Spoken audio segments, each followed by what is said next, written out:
Bonjour, Good evening. Yarana. Êtes-vous heureux d'être de retour à Tahiti? Que pensez-vous de la compétition cette année?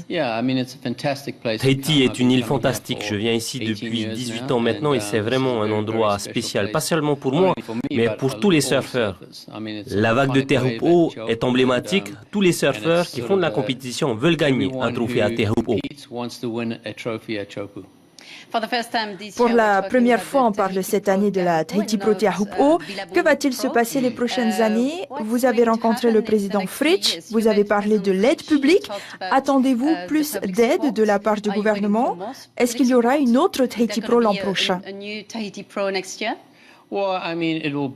Pro a toujours été le nom que nous utilisions entre nous pour nommer la compétition, même s'il y avait le nom d'un sponsor accolé qui a été un fantastique partenaire pendant 18 ans. Cette année, la WSL a accepté de financer l'événement sans l'aide d'un sponsor et nous allons continuer à le faire l'an prochain. Nous avons eu une rencontre très fructueuse avec le président Fritsch qui a compris l'importance de cette compétition. C'est un des plus gros événements sportifs à Tahiti et nous pensons qu'il est important que nous puissions travailler avec le soutien du gouvernement. Attendez-vous plus d'aide publique ou cherchez-vous un nouveau sponsor? Les deux. Je pense que nous pouvons faire beaucoup de choses pour promouvoir le tourisme, mais aussi la culture polynésienne dans le monde. Nous avons un partenariat important avec la compagnie Facebook pour promouvoir la compétition. Et vous le savez, il s'agit aujourd'hui du média le plus important au monde. Et nous comptons sur eux comme partenaires. Mais je pense aussi que c'est un formidable événement pour tous les sponsors qui veulent être impliqués. De ce point de vue-là, l'idéal serait d'avoir un nouveau sponsor tout en ayant l'appui du gouvernement. Le grand changement cette année, c'est la compétition qui a été organisée sur la nouvelle vague artificielle. Est-ce que c'est l'avenir du surf? Cela ne fait aucun doute qu'il s'agit là de l'avenir du surf. Mais cela ne remplacera jamais l'océan. La mer fait partie de la culture surf et de son mode de vie. Mais une vague artificielle a beaucoup d'avantages. La consistance, savoir quand commence la compétition et quand elle finit. Et à long terme, on pense aussi aux Jeux Olympiques.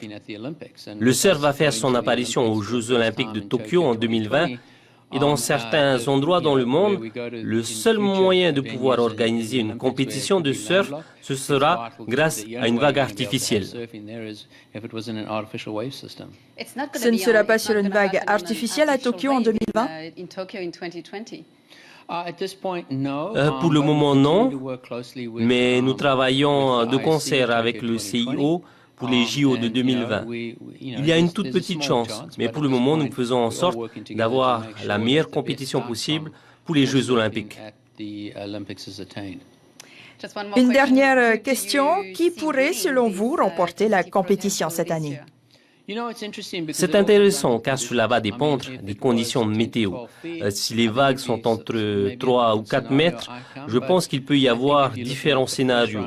Un surfeur comme Gabriel Medina, qui a déjà gagné ici, qui est très à l'aise sur cette vague, qui a fait un excellent premier round. Il y a aussi Felipe Toledo, l'actuel leader du championnat, qui pour la première fois a passé un peu de temps ici à Teahupo'o.